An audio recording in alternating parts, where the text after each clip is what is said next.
ISKCON নেতা ও বাংলাদেশ সম্মিলিত সনাতনী জাগরণ জোটের মুখপাত্র চিন্ময় কৃষ্ণ দাসের রীতিমতো অবৈধ টাকার পাহাড়ে সন্ধান পেয়েছে আইন শৃঙ্খলা বাহিনী।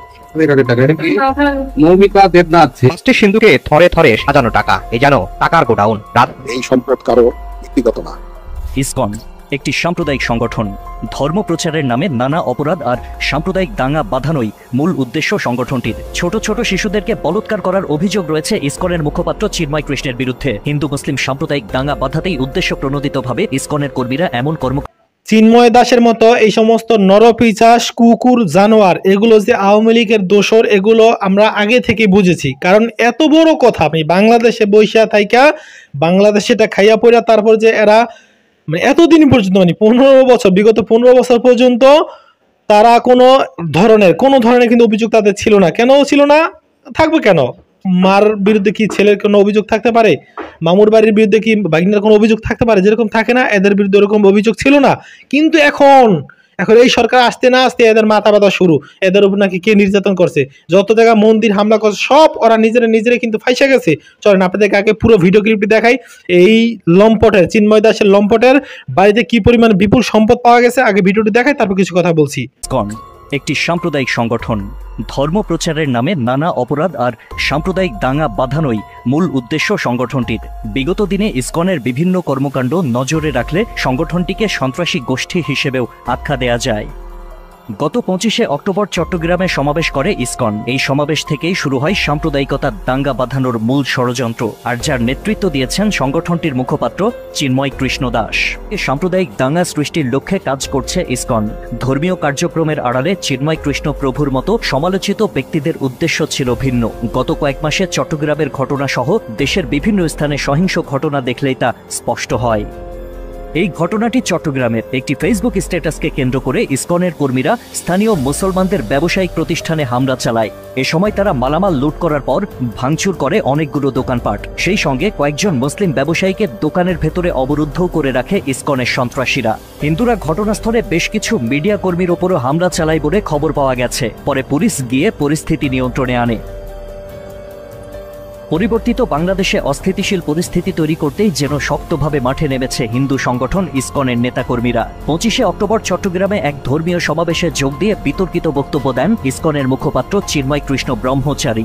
সনাতনীদের সমাবেশ, এটা হিন্দুদের সমাবেশ, এটি বেদের অনুগামীদের সমাবেশ, এটি সমস্ত সংখ্যালঘু জনগোষ্ঠীর সমাবেশ। ওই দিন চট্টগ্রামের লালদিঘির মাঠে বাংলাদেশ সনাতনী জাগরণ মঞ্চের উদ্যোগে অনুষ্ঠিত সমাবেশে হাজারো মানুষের উপস্থিতি লক্ষ্য করা যায়। পরবর্তীতে বাংলা এডিশনের অনুসন্ধানে উঠে আসে দেশে অস্থিতিশীল পরিস্থিতি তৈরি করতেই ওই সমাবেশ অনুষ্ঠিত হয়। কেননা হিন্দুদের ওই সমাবেশে অন্য ধর্মাবলম্বী হয়েও ছাত্রলীগ যুবলীগের কর্মীরা যুক্ত হওয়ার ফলেই এত মানুষের সমাগম হয়। এর বাইরে ইসকনের অসংখ্য কর্মীও অরাজকতা সৃষ্টিতে তৎপর ছিল ওই সমাবেশের দিন জাতীয় পতাকার উপর ইসকন গেরুয়া রঙের আরেকটি পতাকা টাঙানোর ঘটনায় সনাতন জাগরণ মঞ্চের মুখপাত্র চিন্ময় কৃষ্ণ ব্রহ্মচারী সহ 19 জনের বিরুদ্ধে রাষ্ট্রদ্রোহের মামলা করা হয়। মামলার পর নতুন পায়তারা করেন ইসকনের মুখপাত্র চিন্ময় কৃষ্ণ। নিজেদের দেশপ্রেমিক দাবি করে হিন্দু ধর্মাবলম্বীরা নির্যাতনের শিকার হচ্ছেন বলে এক ভিডিও বার্তায় মিথ্যাচার করেন।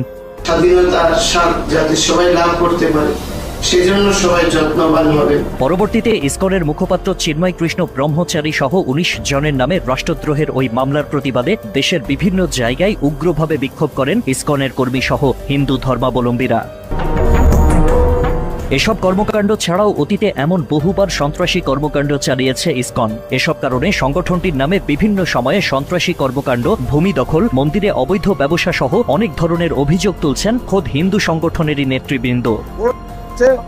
মারামারি করছে, তারা প্রচার করছে ইসকন মন্দির না, এটা প্রবর্তক শ্রী শ্রীকৃষ্ণ মন্দির।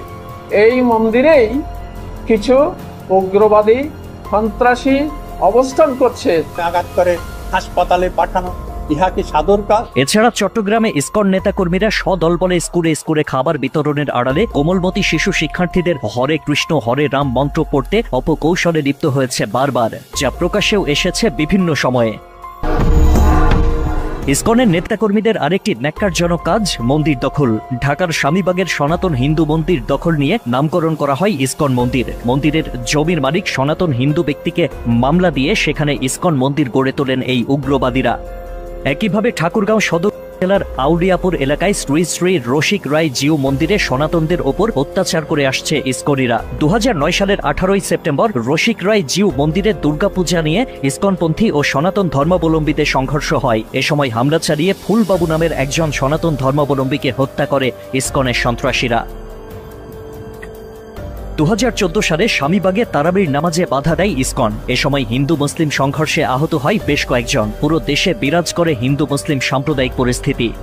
2016 সালে সিলেটে মন্দির থেকে পার্শ্ববর্তী মসজিদের মুসল্লিদের উপর গুলি চালায় ইসকনের সন্ত্রাসীরা। এ সময় ইসকনিদের হামলায় ডজন খানেক মুসল্লি গুরুতর আহত হয়। এছাড়া ওই বছরই ইসকনের সন্ত্রাসী কর্মকাণ্ড নিয়ে প্রতিবাদী স্ট্যাটাস দেয় সিলেটে হত্যার শিকার হন মসজিদের এক ইমাম।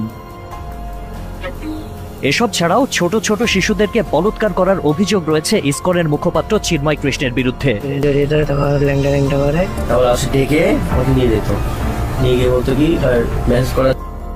শিশুদেরকে বলৎকার করার অভিযোগে গেল বছর চিন্ময় কৃষ্ণের বিরুদ্ধে নিষেধাজ্ঞা জারি করা হয়। ওই নিষেধাজ্ঞায় ধর্মীয় বিভিন্ন কর্মকাণ্ড থেকে বিরত থাকার নির্দেশ দেয়া হলেও সতর্ক না হয়ে ইসকনের পক্ষ থেকে সন্ত্রাসী কর্মকাণ্ডের ইন্ধন জুগিয়ে গেছেন চিন্ময় কৃষ্ণ ব্রহ্মচারী।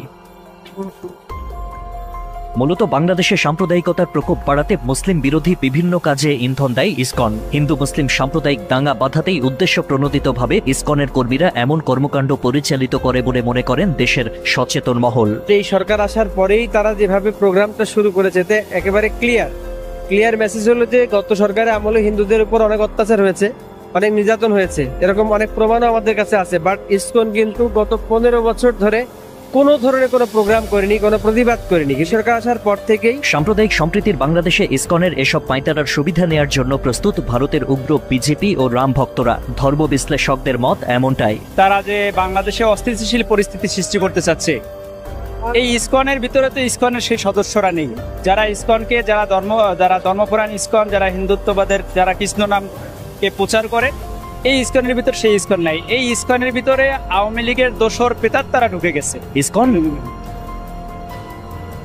5টি সিন্ধুকে থরে থরে সাজানো টাকা, এ যেন টাকার গোডাউন। রাত থেকে টাকা গুনতে গুনতে দুপুর গড়ায়। গণনা শেষে টাকাগুলো এক জায়গায় করতে দরকার হয় 15টি বস্তা। ক্যাসিনো বিরোধী অভিযানে ঢাকার গ্যান্ডারিয়া আওয়ামী লীগ নেতা দুই ভাই এনামুল হক এনু ও আপনারা পুরো ভিডিও ক্লিপটি দেখেন। ভাই কি বলবো, বলার আর কোনো ভাষা রাখি না, বলার কোনো ভাষা নাইও। কারণ হচ্ছে দেখেন, এই যে চিন্ময় দাস, এরা হচ্ছে গুরু ঠাকুর, মানে গুরু ঠাকুর তো বোঝেন, মানে এরা হচ্ছে ধর্মগুরু, ঠিক আছে, তাদের ধর্মের একটা গুরু। কিন্তু তো তাদেরকে মানুষ সব বিশ্বাস করে, শ্রদ্ধা করে। কিন্তু এই কুলাঙ্গারের বিরুদ্ধে এত পরিমাণ অভিযোগ আছে যেগুলো বলে শেষ করা যাবে না কয়েক ঘন্টার মধ্যে। আমি তার মধ্যে দু একটা উদাহরণ দিই। সেটা হচ্ছে, আপনারা অলরেডি ভিডিওতে দেখেছেন বা ইউটিউব সার্চ দিলে পাবেন। তারপর আমি বলে দিই আমার কথা কাজে মিল আছে কিনা, সেটা আমরা একটু জানাবেন। কথা হচ্ছে, এই যে চিন্ময় দাস এই নরপিচাস ও ছেলেদেরকে, একজন আর দুইজনে বহু বরং অসংখ্য অগণিত ছেলেদেরকে বলৎকার পর্যন্ত করছে। নাউজুবিল্লাহ মিন যালিক। চিন্তা করতে পারেন, একজন আর দুইজন নয়, বরং অসংখ্য বলৎকার করছে এই চিন্ময় দাস। হ্যাঁ, নিজেরা আইসা লাইভে সেই বাচ্চাগুলো স্বীকারোক্তি দিয়ে পর্যন্ত দিয়েছেন। কি বুঝলেন? শুধু তাই নেই, দেখেন পাহাড়, মানে সম্পদের পাহাড় গড়ে ফেলছে। এদেরকে রিমান্ডে আনেন, দেখবেন লাস্ট পর্যন্ত কি পাবেন জানেন? এদেরকে যখন রিমান্ডে আনবেন, শেষ পর্যন্ত পাইবেন যে শেখ হাসিনা এদেরকে টাকা দিয়ে গেছে এই আন্দোলন বা এই সমস্ত কর্মগুলো করার জন্য। বিশ্বাস হয় না? দেখেন, এটাই হবে। তো যাকার কোনো কথা না, ভিডিওটি বেশি শেয়ার করে দিবেন, এই অনুরোধটুকু আপনাদের কাছে করতেছি। আল্লাহ হাফেজ। বাংলাদেশে শেখ হাসিনা বা আওয়ামী লীগের কোনো জায়গা হবে না, ডক্টর ইউনূস। হ্যাঁ, ঠিকই শুনতে পাচ্ছেন। ডেইলি স্টার তারা নিউজ করেছে, আপনারা দেখতে পাচ্ছেন। ডক্টর ইউনূস সাহেব বলেছেন যে বাংলাদেশের মাটিতে কোনো আওয়ামী লীগ, সন্ত্রাসীবাদ বা কোনো শেখ হাসিনার মতো এই সমস্ত জালেমদের কোনো ঠাঁই হবে না, তাদেরকে জায়গা দিবে না। গত কয়েকদিন আগে ভারত বলেছে যে শেখ হাসিনাকে নাকি দিবে না বাংলাদেশে চাইলেও দিবে না। হ্যাঁ, ডক্টর ইউনূসও তিনি একই কথা বলেছেন যে না, তোমাকে আমার দরকার নাই, তুমি ওই দেশেই থাকো, তোমাকে ফিরেও আমরা আনবো না, অর্থাৎ বাংলার জমিনে তার জায়গা হবে না।